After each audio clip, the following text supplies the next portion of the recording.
심리 앞의 심리, 여러분의 심리 전달자 전준우입니다.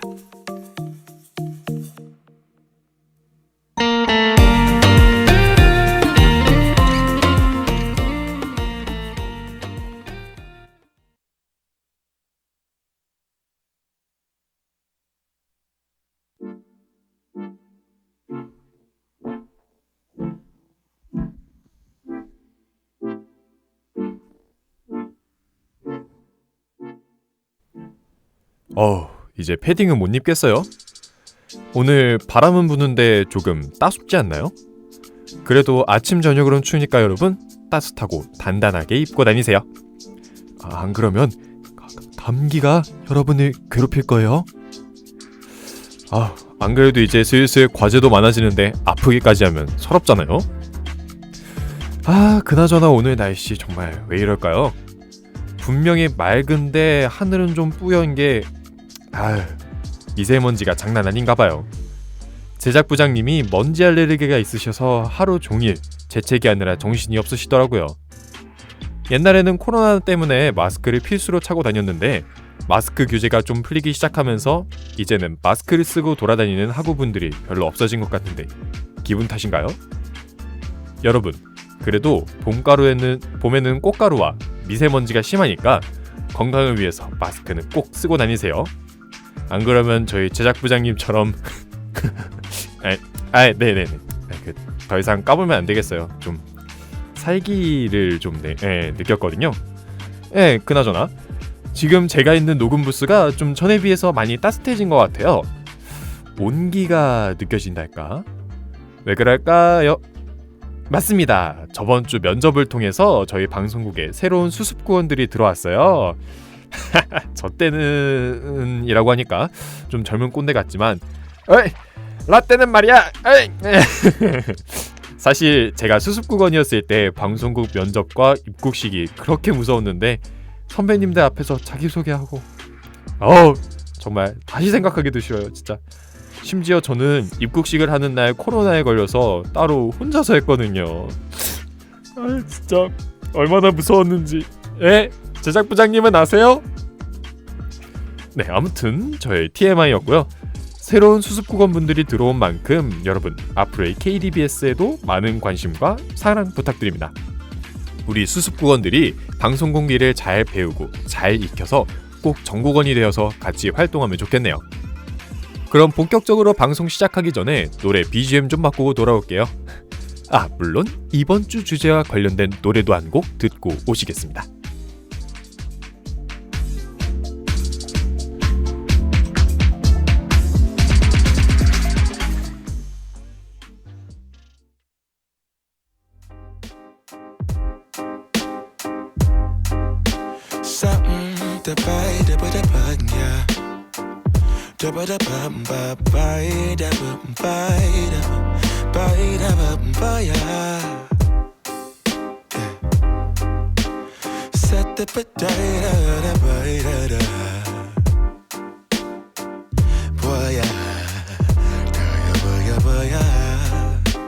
Sunlight that always stays, dinner by the waterway. It's that sweet life. Raise your cross. Made some dude crack a smile. He asked if I could stay a while. I'm living that high life. Time to catch a flight, but you can make me go. Unlocking all the memories of my new home. Ventilated echoes playing to and fro, back and forth, yeah. Caught some kids dancing in the alleyway. Crazy how the melodies began to play, yeah. Tell me how you feeling when you hear the lyric, yeah. My heart's in Stockholm. Now I never wanna go home. I left my heart in Stockholm. Now I never wanna go home. Shopping the girl, I brought a girl on my She said I already told ya, yeah, yeah. I never dated a black guy. I said you're brown yourself. Let me offer help. Come on inside, where everybody knows your name, everybody knows your name. Time to catch a flight, but you can make me go. Unlocking all the memories of my new home. Ventilated echoes playing to and fro, back and forth, yeah. Caught some kids dancing in the alleyway. Crazy how the melodies began to play, yeah. Tell me how you feeling when you hear the lyric, yeah. My heart's in Stockholm. Now I never wanna go home. I left my heart in Stockholm. Now I never wanna go home. Separate again.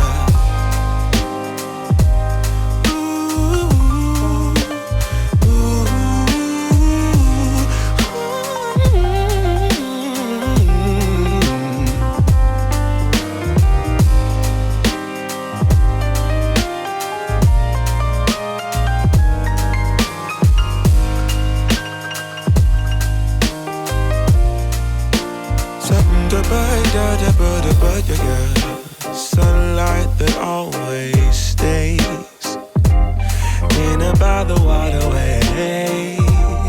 It's that sweet life, sweet life, sweet life. I never wanna go home, go home. I'm living in Stockholm, Stockholm. I never wanna go home, go home. Living in Stockholm, Stockholm. I never wanna go home, go home. I'm living in Stockholm, Stockholm. Yeah. Shut up, I got the bed, the bed. Never get good, never get good, good, good. Good, good, bang, good, good, good, good, good, good. Bye, da da da da da da da.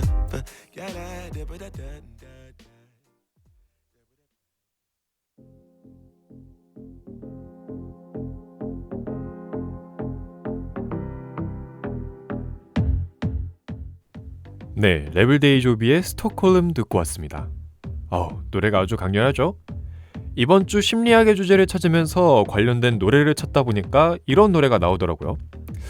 뭔가 좀 더 대중적인 음악을 찾으려고 했는데 그건 이따가 두 번째 음악을 틀어드릴 때 들려드리도록 하겠습니다. 여러분, 착한 사람이 좋으세요? 아니면 나쁜 사람이 좋으세요? 너무 당연한 걸 물었나요? 당연히 모두가 착한 사람이라고 대답하실 것 같은데요. 그러면 뭐가 더 매력적인 사람일까요? 뭐가 더 끌리는 사람일까요? 착한 사람에게 다가가고 싶지만 눈길은 아마 나쁜 사람에게로 향할 겁니다. 왜 그럴까요? 나쁜 남자, 오늘의 주제와 아주 관련성이 높은데요. 어쩌면 이미 스포가 되었을지도 모르는 이번 주 주제는 바로 두둥다! 바로 스톡홀름 증후군입니다. 스톡홀름? 스톡홀름? 도시 이름 아닌가요? 라고 하시는 분들이 있다면 알려드리는 게 인지상정! 난 준호! 난 세한! 우리는 너무 과몰입해버렸다옹! 네, 죄송합니다. 다시 본론으로 돌아와서 네, 맞습니다. 스톡홀름에서 일어난 사건을 바탕으로 스톡홀름 증후군의 이름에 지명에 붙게 된 건데요.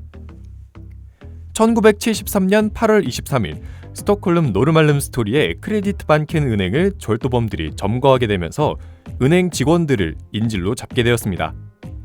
이 상황에서 인질들은 범인들에게 정서적으로 가까워졌고 6일 동안 인질로 잡혀있다가 풀려났을 때는 자신들을 인질로 삼은 임질범들을 옹호하는 발언을 했다고 합니다. 이후에 범죄학자이자 심리학자인 닐스 베에로크가 뉴스 방송 중에 이 현상을 설명하면서 처음으로 스톡홀름 증후군이라는 용어를 썼다고 합니다. 그래서 정확히 스톡홀름 증후군이 어떤 모습을 보이는 사람들을 가리키는 거냐면요.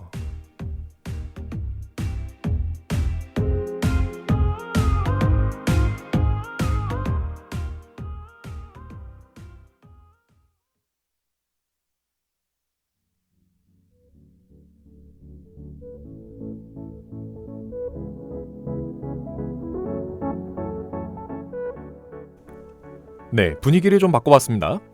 그래서 스톡홀름 증후군은 말이죠. 인질, 즉 피해자가 납치범, 즉 가해자에게 동조를 하고 감화되어 가해자의 행위에 동조하거나 가해자를 변호하는 심리 현상을 말합니다.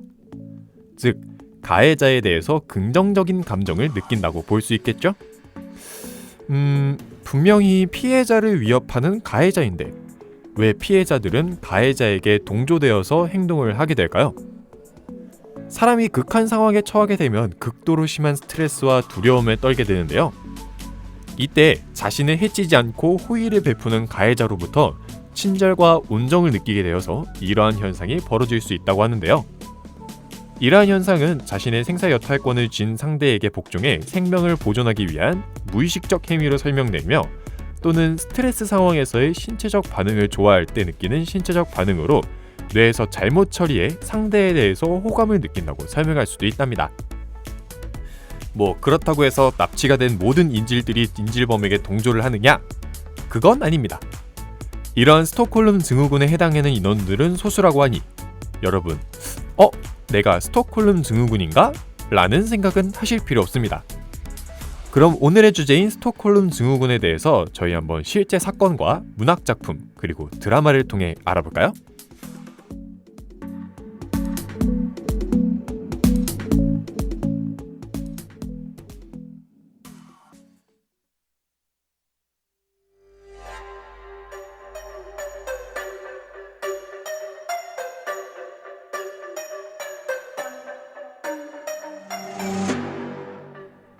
여러분, 극비수사라는 영화를 아시나요? 이 영화의 경우 정효주 유괴 사건을 모티브로 만든 영화인데요. 실제로 범인인 매석환은 단순 돈 때문에 정효주를 유괴 및 납치하게 되었는데요. 이때 매석환은 정효주에게 옷과 음식을 사주는 등 비교적 친절하게 대했다고 합니다. 이후 매석환이 체포되었을 때 피해자인 정효주는 오히려 왜 우리 착한 아저씨를 잡아가요? 라고 항의하였다고 하는데요. 위의 경우에는 정효주가 어린 나이였기도 하고 납치라는 것을 인지하지 못했을 가능성이 높기 때문에 스톡홀름 증후군이라고 단정 지을 수는 없다고는 하지만 우리나라 국내에서 가장 비슷하게 이야기할 수 있는 사례라고 합니다. 다른 사례도 있는데요. 무전유죄, 유전무죄를 외친 지강헌 사건에 대해서 아시나요? 사건의 정말에 대해서 간략하게 설명을 드리자면 1988년 10월 8일 영등포 교도소에서 대전과 공주 교도소로 이송이 되던 중 25명 중 12명이 교도관을 흉기로 찌르고 탈주하는 사건이 일어났는데요. 이들은 일반적으로 알려진 바와 달리 흉악범이 아니라 잡범이었다고 합니다. 하지만 겨우 560만 원을 훔친 자신은 무려 17년을 감옥에 살아야 하는데 70억여 원을 가져가도 겨우 7년을간 전두환의 막내 동생 전경환의 선고에 불만을 가지고 탈출을 하였다고 합니다. 이들 중 최후까지 잡히지 않던 5명 중 4명은 검문을 피해서 서울시에서 은신처 여러 군데를 전전하다가 10월 15일경 고모 씨의 집에 잠입해서 고 씨의 가족을 인질로 잡았다고 합니다. 이때 위의 상황에서 고모 씨의 일가족은 지강헌의 이야기를 듣고서 오히려 탈주범들에게 밥을 제공하고 잠자리를 제공했다고 합니다. 지강헌 역시 그들을 인질로 잡으면서 미안하다는 말을 내뱉었다고 합니다.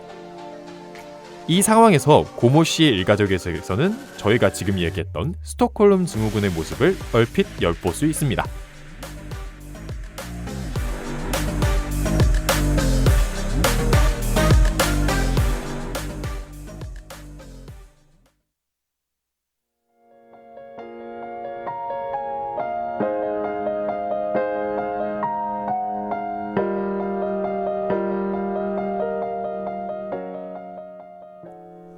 다음으로 문학작품인데요. 황태자비 납치 사건, 김진명 작가의 소설을 알고 계신가요? 일본의 황태자비와 을미사변 당시의 시위대 후손의 시점에서 진행이 되는 소설인데 이 소설 속 마지막 장면에는 납치를 당한 자신을 구출하러 온 일본 경찰이 인질범 중 한 명인 한국인 청년을 사살하자 인질인 마사코 황태자비가 경찰 간부의 뺨을 때립니다. 참고로 말씀드리자면 이 사살을 당한 대학생은 일본 경찰의 수사망이 점점 좁혀오자 마사코 황태자비를 죽이려고 했습니다. 자세한 이야기에 대해서는 나중에 기회가 된다면 다뤄보겠지만 대략적으로 스톡홀름 증후군에 대해서 이해가 되셨나요? 뭔가 부족하지 않으신가요? 솔직히 직접적인 사례나 문학작품의 경우에는 직접 알아보거나 읽어보지 않으면 전후 상황에 대해서 이해하기가 어렵잖아요. 그렇다면 이제 대중적인 콘텐츠로 이야기를 해볼게요. 제 생각에는 이 드라마를 안 본 사람은 없을 것 같은데 종이의 집 많이 들어보셨죠? 현재 넷플릭스에서도 볼 수 있고 많은 사람들의 사랑을 받은 스페인의 드라마인데요. 극중의 전투 및 인질 제어를 담당하는 덴버라는 인물은 같은 무리의 모스크바의 아들인데요. 극중에서 덴버는 모니카와 연인 관계로 발전을 하게 됩니다. 모니카는 조폐국의 여성 직원으로 아르투르 로만과의 불륜으로 임신 중이었습니다. 인질로서의 생활 도중에 죽을 뻔한 위기를 덴버가 넘겨주면서 덴버에게 호감을 느끼고 사랑에 빠지게 됩니다. 이후 자신의 인질과 사랑의 정체성 속에서 혼란스러워하다가 위험에 빠진 도쿄와 리우, 덴버를 엄모하게 되면서 자신의 정체성을 되찾게 됩니다. 더불어서 인질들의 탈출을 저지하기도 했습니다. 초반에는 스톡홀름 증후군의 피해자인 듯 했지만 갈수록 자신의 의지로 덴버를 사랑하면서 그의 곁에 남아있게 됩니다. 이후 시즌3에서는 아예 스톡홀름이라는 코드네임을 사용하면서 팀의 일원으로 참여하게 됩니다. 이러한 모니카의 행동은 명확한 스톡홀름 증후군은 앓은 사람의 모습으로 이미 작가가 이야기하고 있습니다. 아직도 스톡홀름 증후군이라는 단어와 친해지지 않으셨다면 오늘은 종이의 집 시즌 1, 2 정주행 어떠신가요? 약간 저번 학기 진행한 스토리 인사이드 같은데 이거. 네, 아무튼 스톡홀름 증후군이라는 심리학 법칙은 이외에도 많은 소설 속의 요소로 사용되는데요. 그만큼 매력있고 사람을 홀리는 부분에서 로맨스의 탄생, 어쩌면 우리 소설을 좋아하는 학우분들의 마음을 울리는 소재가 아닌가 싶습니다. 오늘은 스톡홀름 증후군에 대해서 알아보았는데요. 여러분, 오늘의 주제 어떻게 조금 흥미로웠나요? 재미있으셨다면 좋아요와 구독, 알람 설정까지? 라고 할 뻔. 아무튼 피해자가 오히려 가해자에게 긍정적인 감정을 느끼는 스톡홀름 증후군, 정말 빠져드는 매력이 있지 않나요? 와, 나 진짜 설레. 어디선가 딱 하고 소설 속의 소재를 쓰이면 사실 좀 현실에서는 좀 무섭지만 네, 아무튼 그러면 진짜 이제 마무리하도록 하겠습니다. 여러분의 심리 전달자 전준우였습니다. 감사합니다.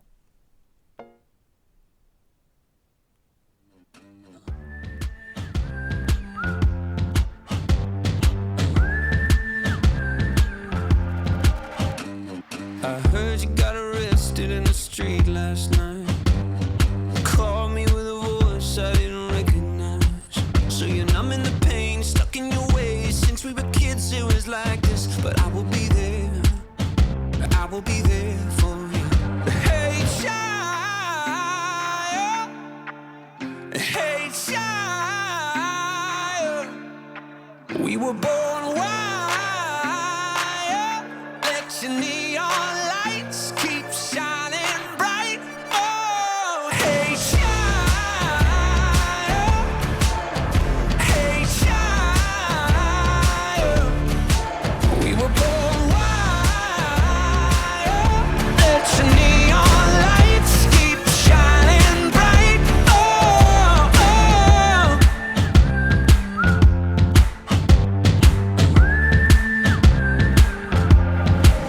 Back in '06, selling weed to the freshman kids.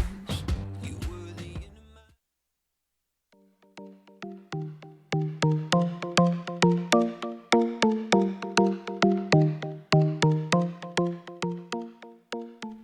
지금까지 제작, 기술의 김세현, 진행의 전준우였습니다. 감사합니다.